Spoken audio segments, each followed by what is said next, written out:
Yo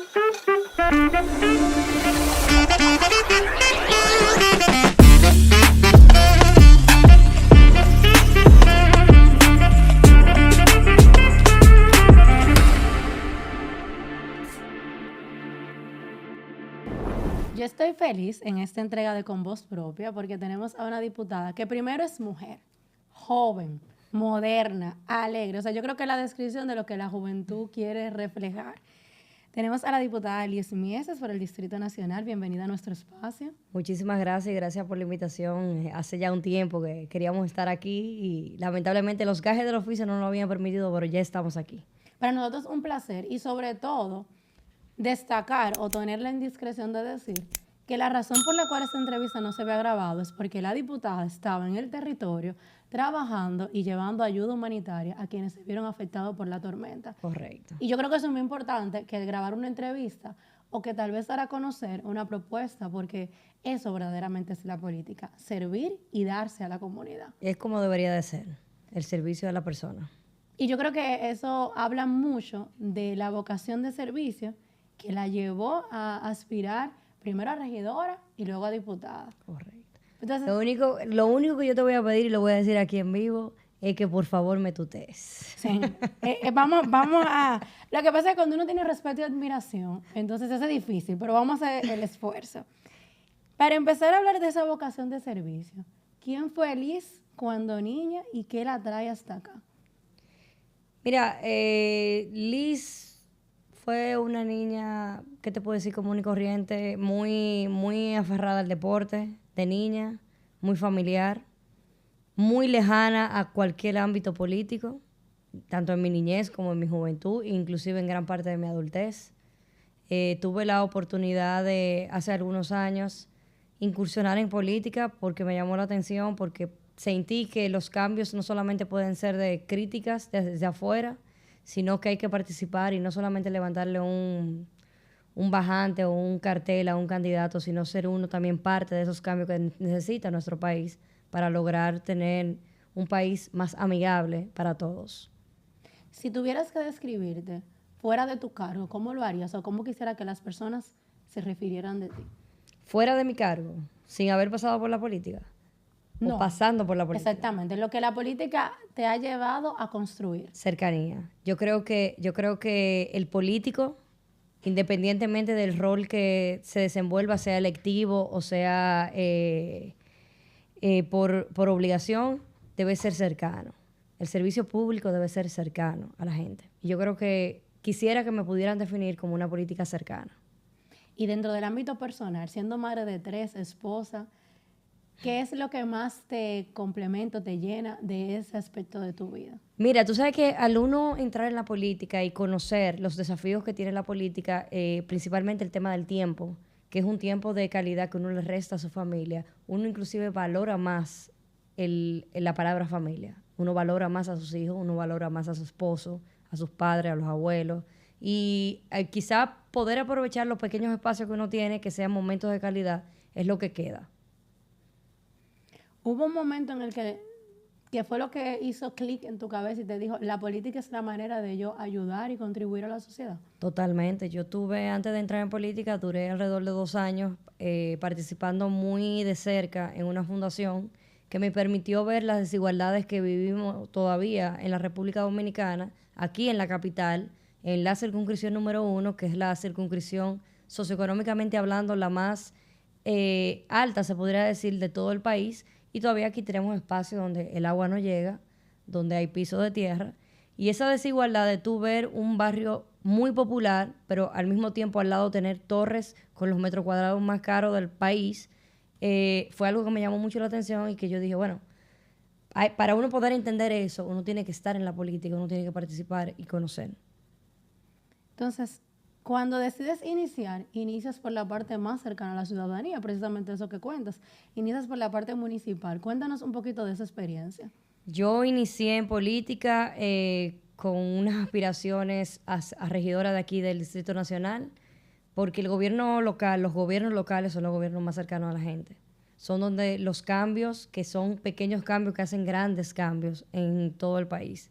Y te tengo que decir que los 4 años que duré como regidora, que tuve la oportunidad de ser vicepresidenta del Consejo y también presidenta del Consejo, me enamoraron de la municipalidad. Yo creo mucho que la municipalidad y que los gobiernos locales son los grandes responsables de llevar calidad de vida a la gente.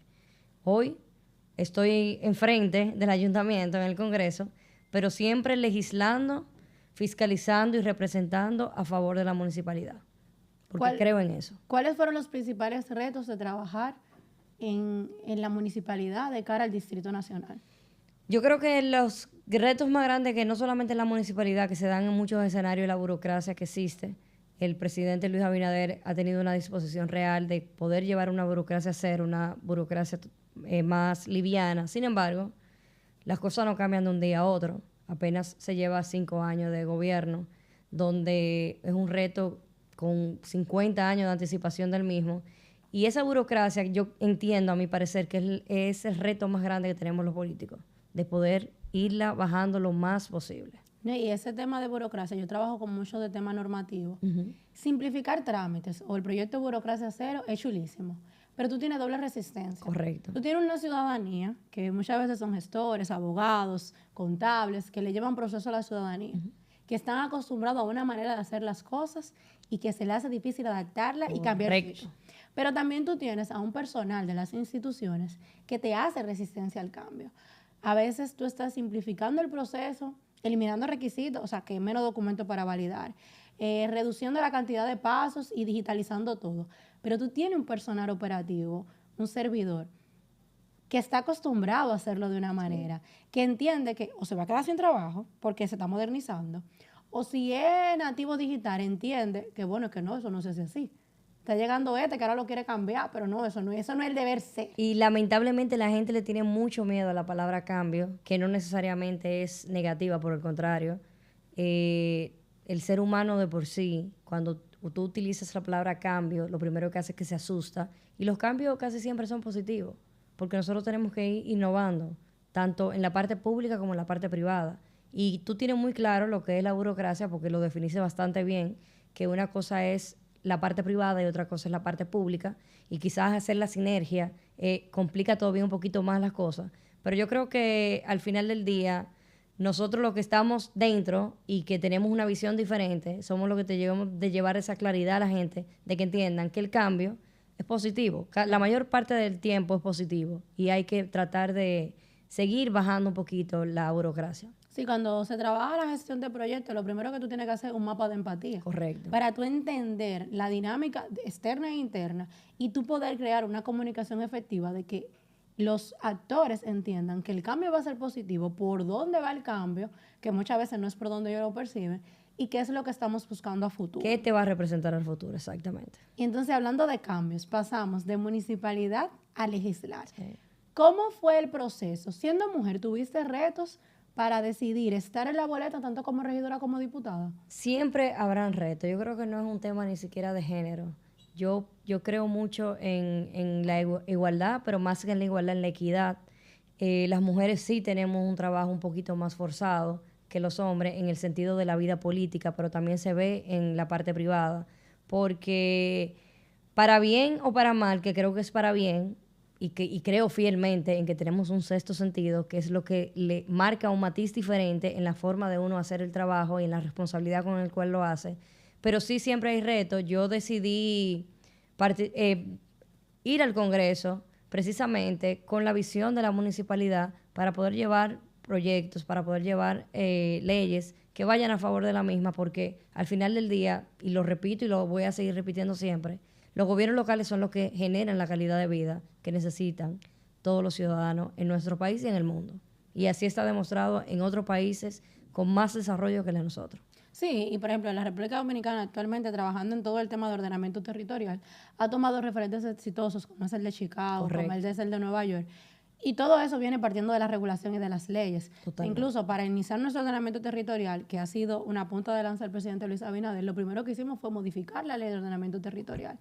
Y para eso necesitamos congresistas como usted, o como tú, Como tú, por favor. como tú, que entiendan la municipalidad para poder trabajar esos proyectos de ley. Y importantísimo, que era algo que yo criticaba mucho, hoy que estoy dentro y puedo ver las realidades que hay, no solamente es legislar y crear las leyes, es también uno poder auditarla de que se ejecuten, porque tenemos un gavetero lleno de leyes que lamentablemente hoy por hoy no se están ejecutando. Y parte del rol de un legislador es legislar a favor del país o del territorio, pero también de fiscalizar que esas legislaciones se lleven a cabo. Y eso yo lo tengo muy claro y para mí es muy fundamental que en este periodo de estos 4 años nosotros también poder ser una parte fiscalizadora importante de que las cosas sucedan.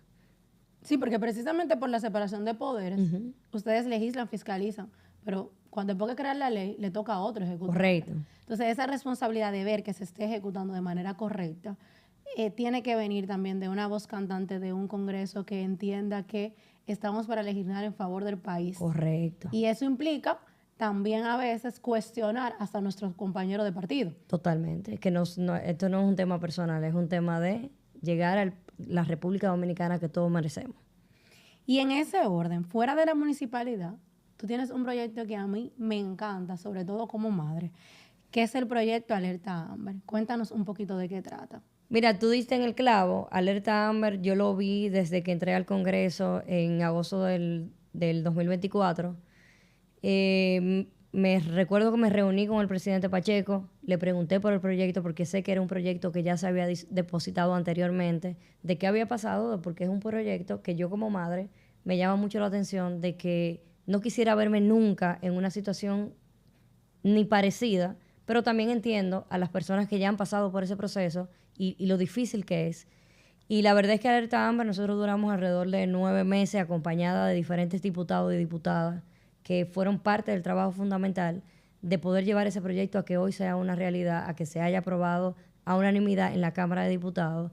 Alerta Amber es un protocolo diferente para menores de edad.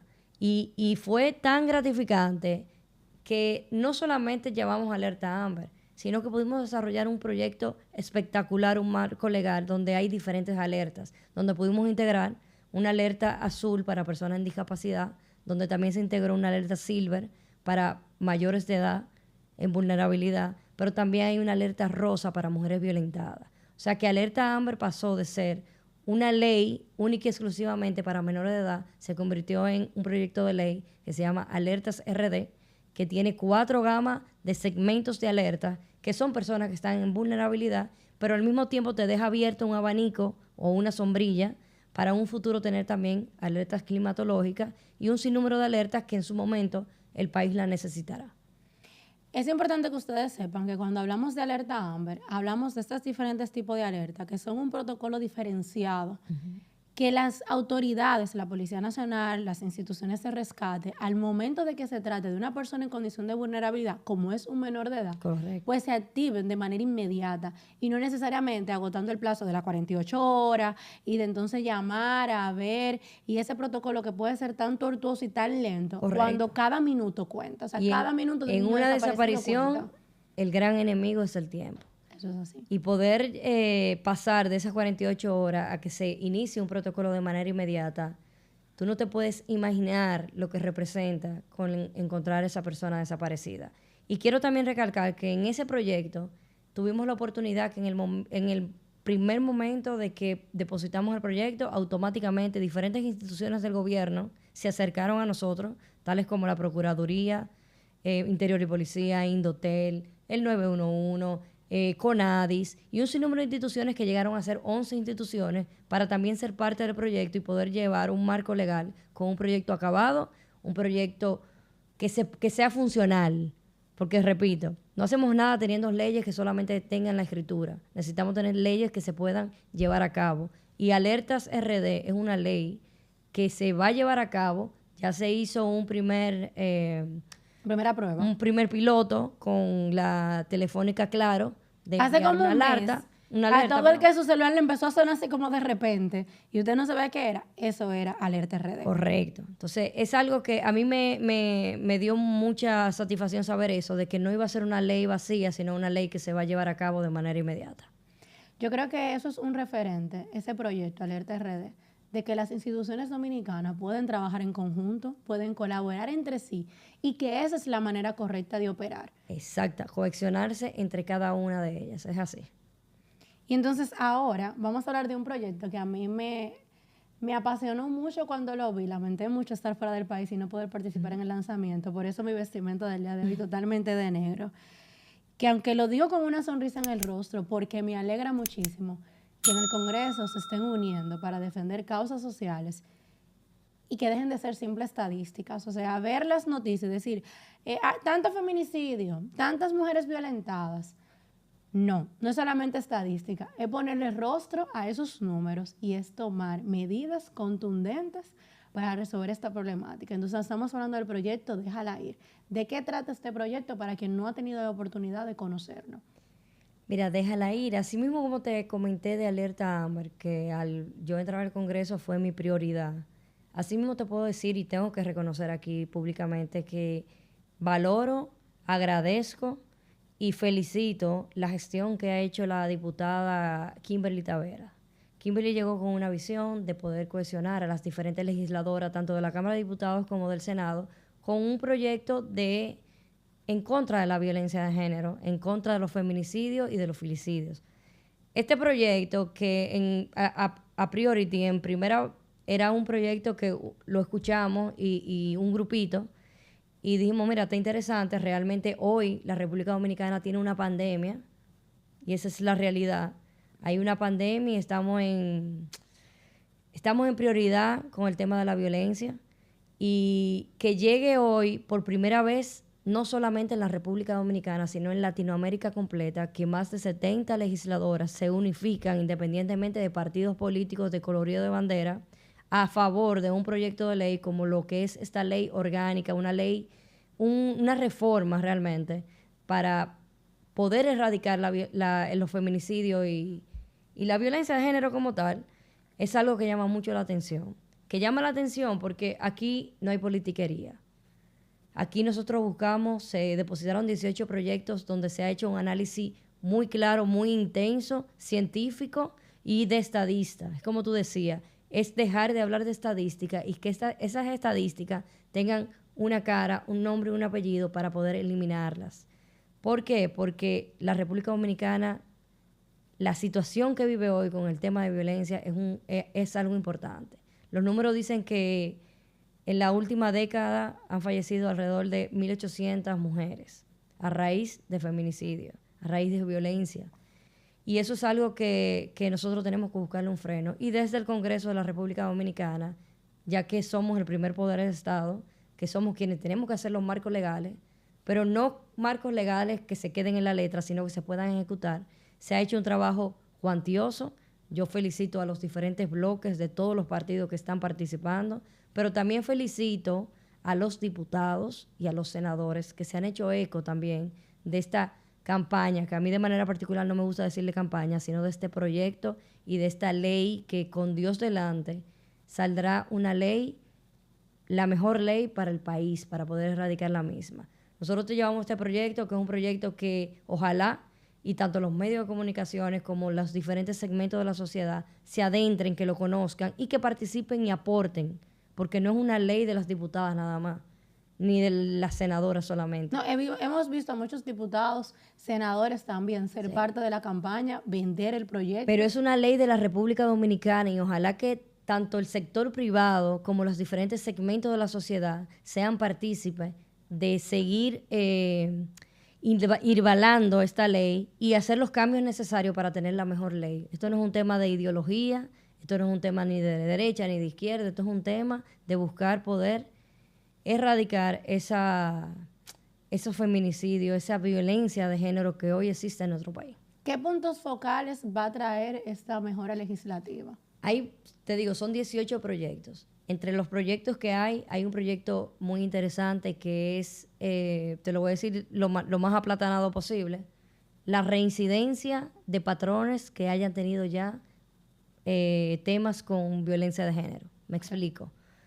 Nosotros tenemos un caso de un ciudadano que estuvo preso, inclusive estuvo preso hace muchos años atrás.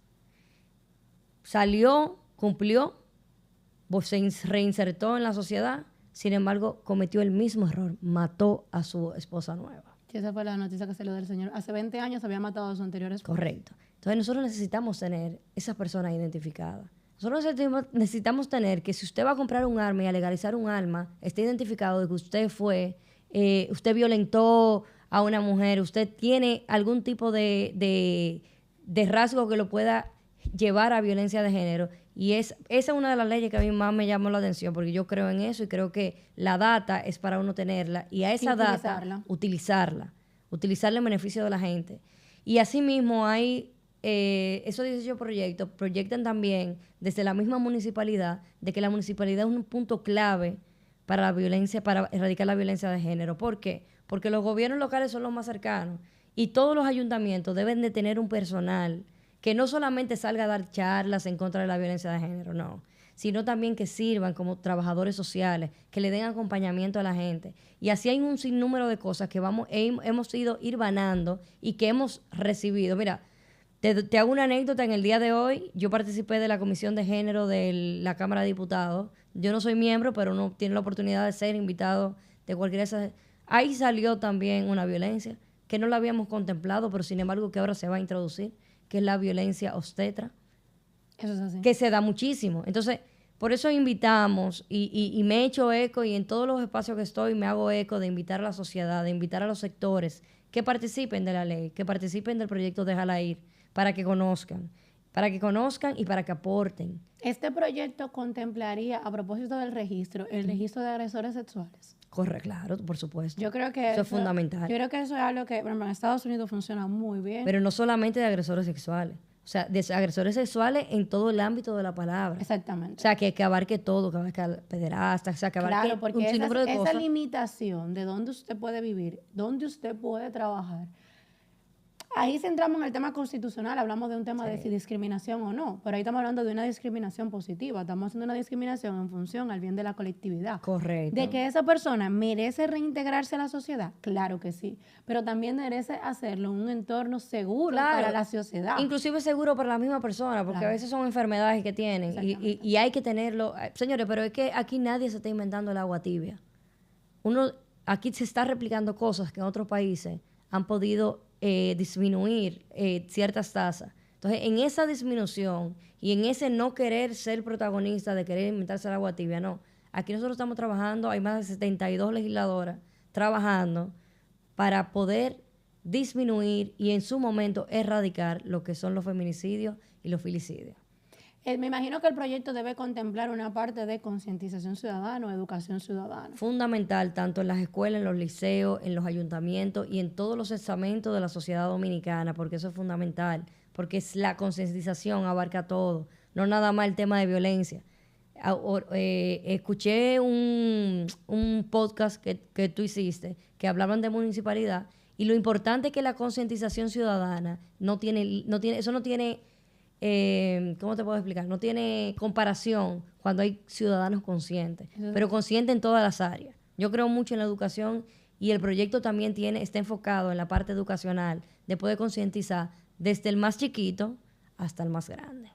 Ni yo creo que algo que yo siempre digo, mi bisabuela materna, yo digo abuela porque la palabra bisabuela para mí es como tan lejana. Y abuela. Que en paz descanse. Yo cuando ella falleció hice un escrito que decía que para mí ella era una persona trascendental, porque ella no tuvo las oportunidades que yo tuve, ella no tuvo la oportunidad de estudiar, pero era una persona que te manejaba los números con una agilidad sorprendente, era una persona con educación, una persona elegante, una persona que buscaba como acomodar el entorno y era como el referente de la familia. Y ella siempre nos hacía anécdotas. Yo disfrutaba muchísimo, de lo que más extraño es eso, de que ella no contaba de sus esposos y todo eso. Y para haber fallecido de 90 y pico de años, en una época totalmente machista, yo decía en ese escrito que ella era revolucionaria hasta para sus tiempos. Porque ella nos hablaba de cómo ella nunca permitió que una pareja de ella la maltratara, ni física ni verbalmente. Claro. Ella siempre decía, en mi casa habla duro una sola gente y soy yo. Y no hablo duro.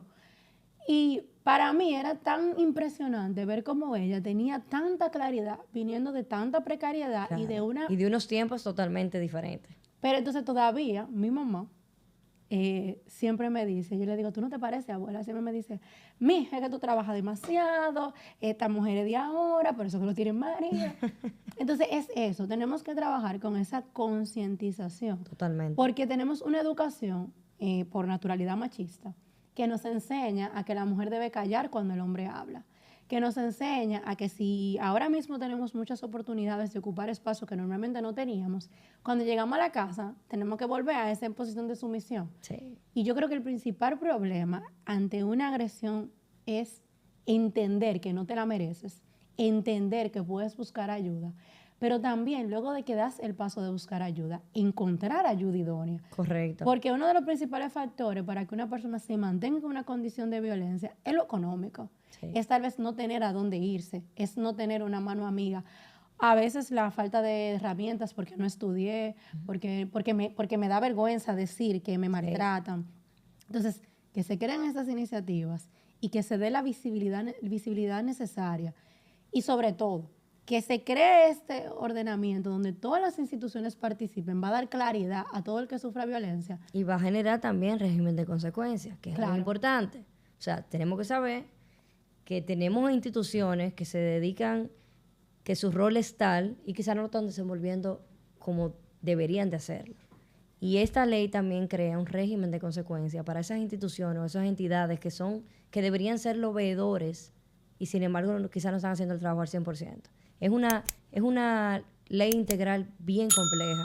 No solamente es pensar en los 18 proyectos de ley depositados, es pensar que esos 18 proyectos de ley que se depositaron se están modificando y trabajando cada uno para poder convertirlo en un marco real, jurídico, que se pueda aplicar y que tenga sus beneficios. Yo no sé si así lo contempla, pero me gustaría ver que el proyecto contemple esa parte de concientización y educación para quienes están privados de libertad por este tipo de delitos.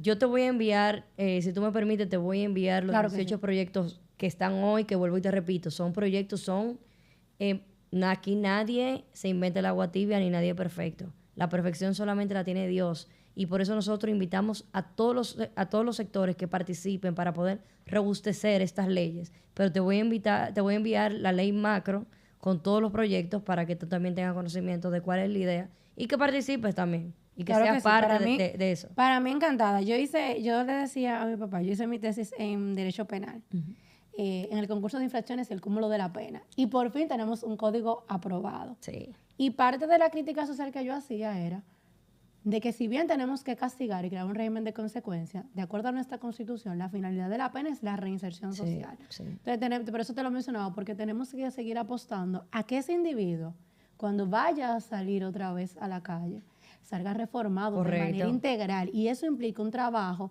emocional, de educación. Y a largo plazo, Claro. de seguimiento también. Exactamente. Bueno, el nuevo Código Penal contempla esa parte Sí. de un poquito del seguimiento por el tema de la reincidencia, pero todavía tenemos que seguir trabajando en ese factor de los trabajadores sociales que le den acompañamiento, que le den seguimiento y esos registros que van a traer mucha opinión porque las buenas ideas también tienen opiniones en Mira, contra. por ponerte un pequeño detalle, o sea, es mucha la información, pero parte fundamental de un proyecto como tal es que en cada escuela, liceo o colegio, por cada 200 estudiantes haya por lo menos un trabajador social, para que le dé seguimiento al estudiante, pero también a la familia, que es fundamental. En la República Dominicana, tú preguntas cuáles son los trabajadores sociales y uno no lo encuentra.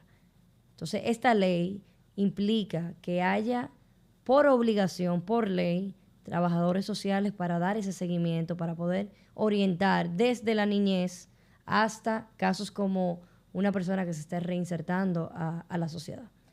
Porque incluso las primeras alertas pueden venir de los niños, que Correcto. muchas veces confían más en alguien que tienen cerca, que ven como un amigo, que en sus padres, porque a veces sus padres son parte de ese círculo de violencia y no pueden denunciar. La mayor parte de las veces la violencia no es muy poco lo que se conoce en las escuelas, la violencia viene desde la familia, lamentándolo mucho. Aplaudir esa iniciativa porque verdaderamente tenemos que seguir trabajando políticas públicas y leyes que vayan en favor de la familia dominicana. Correcto. Y eso es de manera integral. Esa iniciativa de los trabajadores sociales la aplaudo muchísimo porque es algo en lo que estamos débiles. La familia dominicana necesita acompañamiento, necesita orientación, necesita guía y sobre todo necesita sentir que el corazón de quienes toman las decisiones está presente y sus Correcto. oídos están abiertos para escuchar. Correctamente. Entonces, siguiendo en esta parte legislativa, te tocó vivir la aprobación del Código Penal. ¿Qué significó para ti ser parte de ese proceso?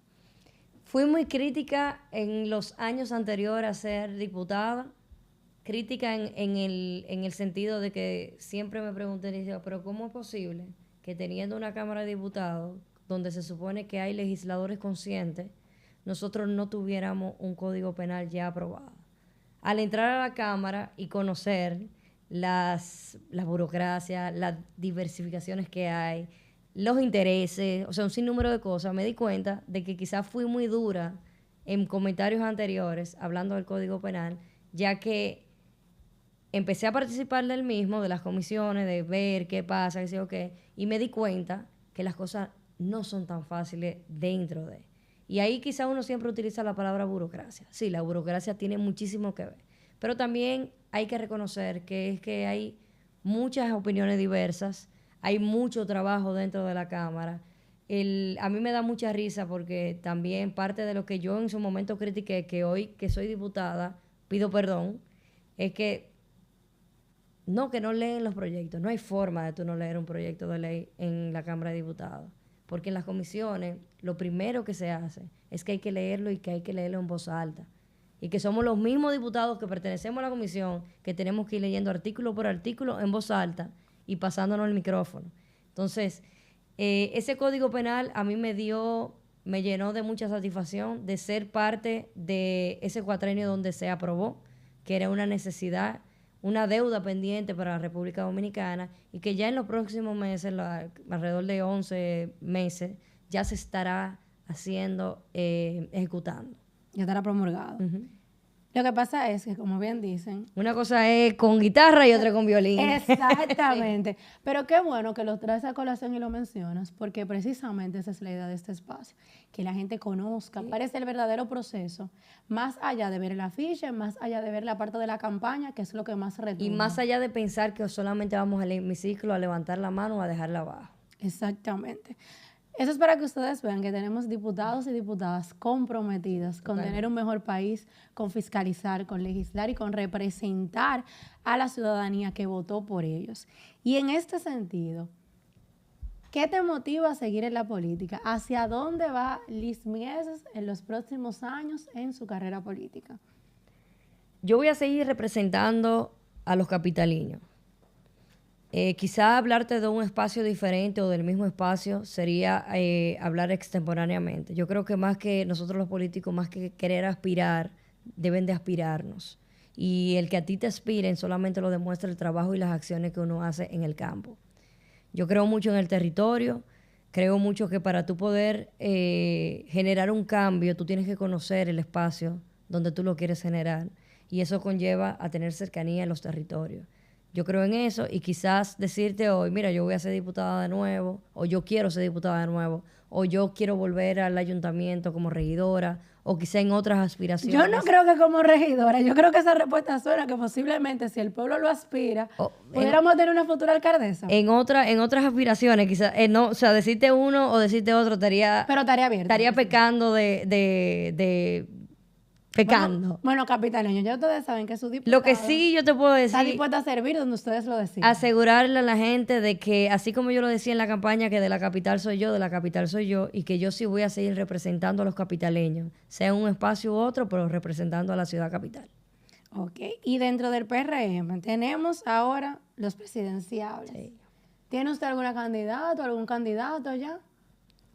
Yo, de manera abierta, lo he dicho, yo tuve la oportunidad de trabajar con una mujer que me demostró lo que es la cercanía con la gente, la vocación de servicio y la responsabilidad de administración de la cosa pública, que es Carolina Mejía.